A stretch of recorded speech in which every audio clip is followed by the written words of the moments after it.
कहते राजन। अब जरा ध्यान दें, शुकदेव जी का प्रवचन शुरू, कथा शुरू। शुकदेव जी कहते राजन, इस दुनिया में गृहस्थियों के लिए कहने को सुनने को करोड़ों बातें होती, करोड़ों, जिसका कोई अर्थ कोई मतलब नहीं होता, इसका कोई जवाब कुछ होता ही नहीं, जिसका कोई लेना देना दुनिया से भी लेना देना नहीं होता। जैसे जैसे फोन करेंगे, घर में बेटी का फोन आया ससुराल से, मम्मी कैसे हो, ठीक हो, सारे सारे ठीक है, डैडी, अब डैडी लग रहे थे कहीं, जब सारे ठीक है तो डैडी बीच में ही क्या लग रहे थे किराए पे, डैडी भी ठीक नहीं, फिर भतीजा छोटे वाला, बड़े भाई साहब, छोटे भाई साहब, भाभी, एक एक का बार बार सारे पूछ ले, चलो शुक्र, फिर सारे, और सब ठीक है, हाँ सब ठीक है, बाकी सब ठीक है। ले ये बार बार एक ही बात कहना, ठीक है ठीक है ठीक है ठीक है ठीक है। एक बार जब कह दिया ठीक है तो उसका कोई मतलब निकलता हो। किसी के घर चले जाओ, वो चाय समोसे आगे रखेंगे, ले लो नहीं, ले लो नहीं, ले लो, लेनी उन्हें भी, देनी हो के भी, बाज उन्हें भी नहीं आना, लेकिन 15-20 बार जब तक ना हाँ ना करें तो फायदा क्या हुआ। इस तरह की बहुत सारी बेकार की बात है जिसका कोई मतलब ही नहीं होता है जी, कोई मतलब नहीं होता।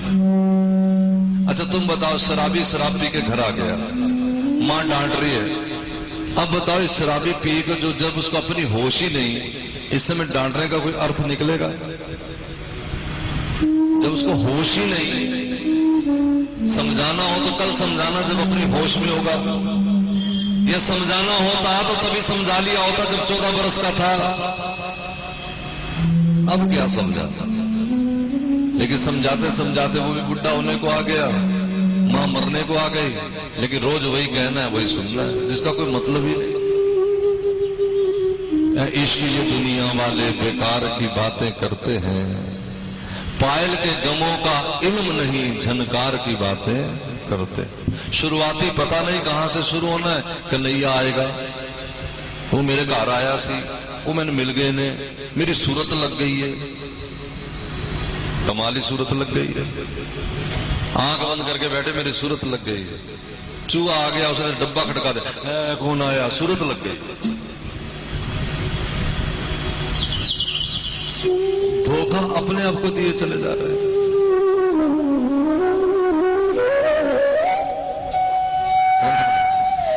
तब मानना कि कुछ बात बनी, जब जिसे दुनिया वाले नुकसान कहते हैं, नुकसान, वो नुकसान हो जाए हमारा तो दिमाग में तो आए कि कौन ले गया, लेकिन दिल काबू में रहे, दिल पकड़ में रहे अपने। जैसे पड़ोसी के यहां डेथ होती है किसी की, हम जाते हैं, बैठे हैं, दिमाग से सांत्वना दे रहे हैं, लेकिन दिल उसमें कुछ हुआ, कुछ भी नहीं।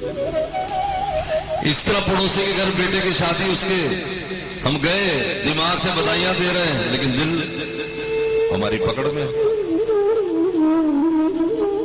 इसी तरह दुनिया में भी अगर हमारा कोई लाभ हानि सुख दुख हो, दिल हमारा पकड़ में रहे, बुद्धि से बात आती है, ठीक है कर ली, हो गया, ठीक।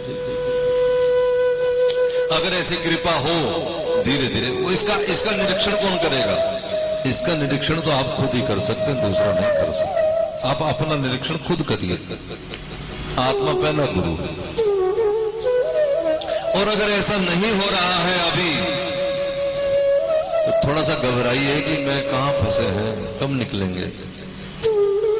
कथा सुन के आंसू नहीं आते, बेटी चली गई आंसू आते, ससुराल चली जाए, बेटे की नौकरी हट जाए आंसू आते, यहां बढ़िया बेटे की कोठी बन जाए तो खुशी होती,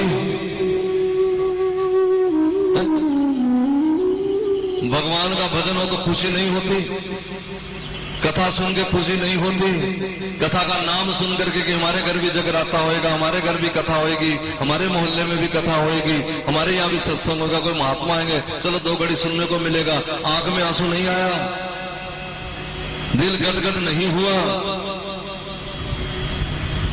और अगर महाराज बेटे की नौकरी लगती, तरक्की होती, दिल गदगद, आंख में आंसू, खुशी के ही झूमने का मन करता है। कथा में नाचने का मन नहीं करता, डीजे वाले बाबू मेरा गाना चला दे मन करता है, तो समझ लेना गड़बड़ है, समझ के रखना गड़बड़ है बस। और अगर वहां मन नहीं करता लेकिन कीर्तन में बड़ा आनंद आता है, रस आता है, बड़ा स्वाद लगता है कथा, तो समझ लेना कि उसने कृपा करनी शुरू कर दी।